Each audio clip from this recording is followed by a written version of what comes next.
I was born in Egypt, but I am not an Egyptian. I was born enslaved, but I am not a slave. I was born in poverty, but now am part of a community of the covenant, surrounded by a community of faith. I was born unknown, but now I am known as a prophet for my people. There is no record of my speaking until the record of the song of Miriam, which is the oldest part of our faith story ever recorded. I was first a nameless sister, but now I'm remembered by my own name. My name is Miriam, which has several meanings. For some it means salty or bitter water, but I think of it as tears, the tears of sorrow for my people born in bitter enslavement. For others it means beautiful or beloved, and I think of myself as beloved of my people and my God. It is the name of nobility, and in the future, I believe my people will continue to name their daughters Miriam or Mary in memory of me. My mother and my father were of the tribe of Levi. Levites, we were called. The Levites were raised to assist the priests in the worship of our God, Jehovah, Yahweh, especially to sing songs and psalms. And thus my famous song, still recalled today, is a true part of my heritage. Fear was my daily companion when I was a child. Fear each day when my father left with the press gang to work on the building projects of the Pharaoh. Fear each day when I went to the small garden behind our house, hoping to find enough for us to eat. And the greatest fear of all, when my brother was born. For you see, the enslaver, Pharaoh, had decreed that our midwives, Shiphrah and Puah, were to kill any boys that were born to our people, kill them as they came out of the womb. When my mother became pregnant, we were not sure how to pray, how to hope. But then we heard that our midwives were wise. They told the overseers that our women were so vigorous and strong, unlike the women of Egypt, that they gave birth without assistance. And the midwives were called only after the babies were born, too late to strangle them as they came from the water of the womb. But the Pharaoh was still determined to commit infanticide and decreed that all boys born to enslaved women would be drowned in the waters of the Nile. Only girls were allowed to live. So when the day came and my mother gave birth, we decided to fool our oppressors by obeying this terrible decree, but on our own terms.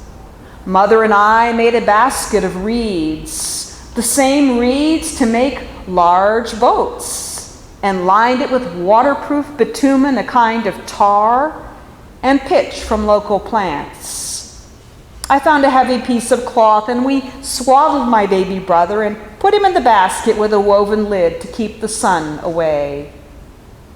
Mother gave me one of the most important jobs of my life.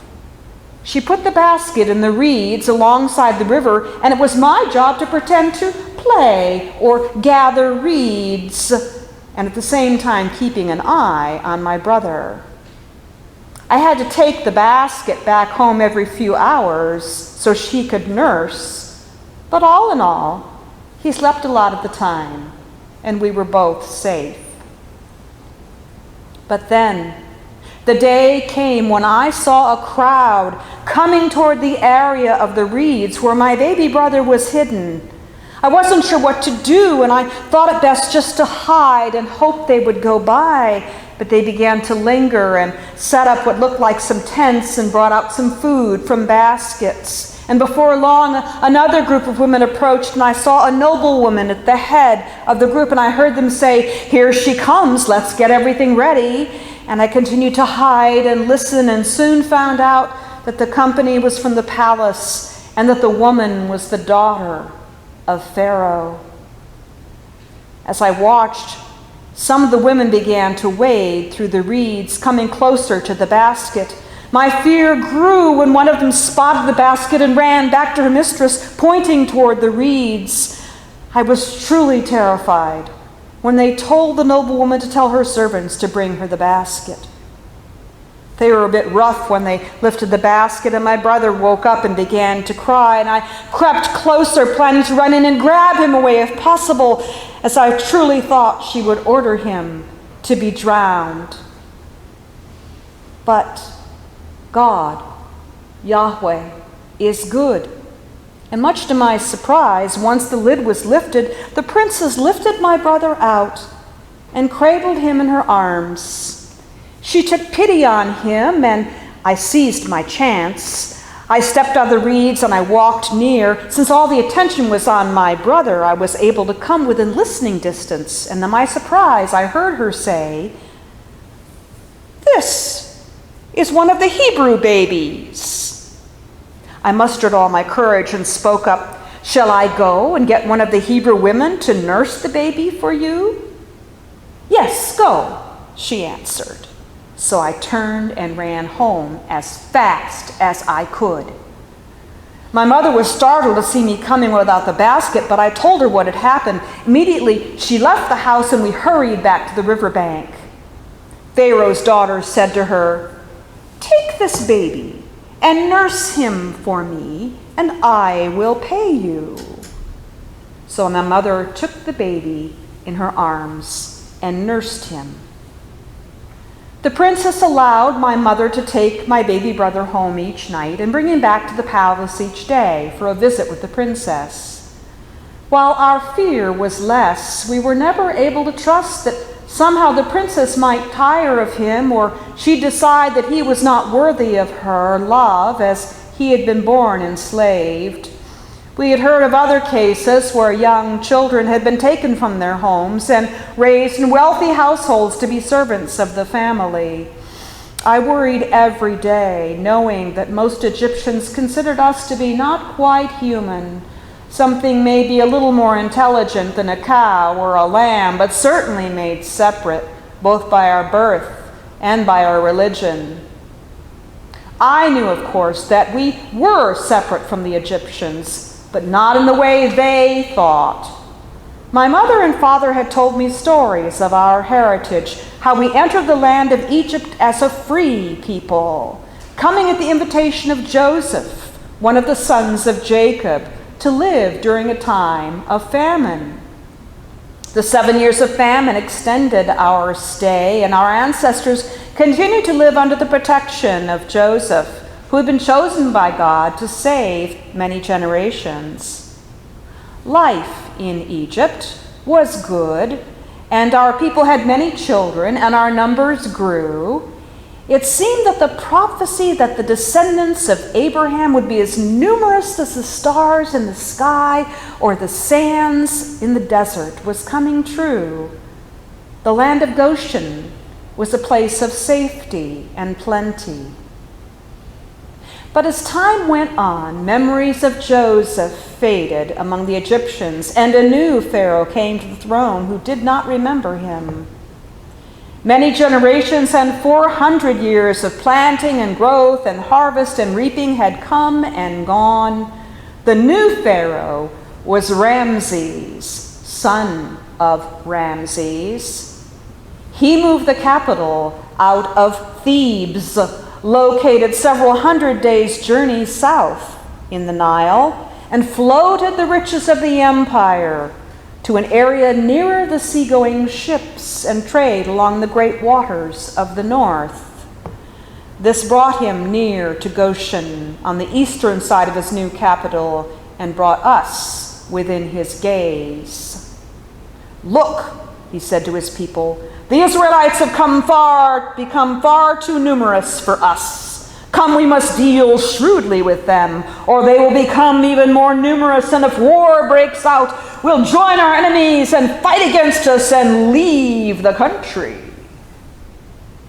So they put slave masters over us to oppress us with forced labor, and we built Pithom and Ramses as store cities for Pharaoh. But the more we were oppressed, the more we multiplied and spread. So the Egyptians came to dread us and worked us ruthlessly. They made our lives bitter with harsh labor in brick and mortar and with all kinds of work in the fields. And all their harsh labor, the Egyptians worked us ruthlessly. So you can see why I was so afraid when the daughter of Pharaoh discovered my brother in his waterborne basket, and why my family and I continue to live in fear every day. But then a special day came that gave me hope. The princess told my mother that she was declaring a name day for my brother. It seemed that he was now old enough since he had been weaned, and that the princess wanted to adopt him as her own child. We realized that this would limit our contact with him, but we hoped that as he grew up, he might not forget his birth and his heritage, and would come to know the one true God, Jehovah, Yahweh. I was allowed to be with my mother on that day when she handed him over into the arms of the daughter of Pharaoh, and I listened as the princess named him Moses, saying, "I drew him out of the water." For that is what Moses means, the son that was drawn out. For me, looking back on that day, I never suspected that the name of Moses was a prophecy from God. Moses had not just been drawn out of the waters of the Nile, but he was drawn out by his people, the people of Israel, and he was drawn out by God to do a great work to save our people. Many years went by before I saw my brother again. I only heard about what had happened when Moses, years later, told me that he also feared for his life. It seemed that while he was young, he assumed that he was Egyptian by birth. He was brought up in the palace with every conceivable advantage. But at some point, he realized he was different. Perhaps the sons of the king taunted him. Perhaps his adopted mother told him something, or maybe, just maybe, he had a vague memory of a mother, a father, a sister, and soon a brother who loved him.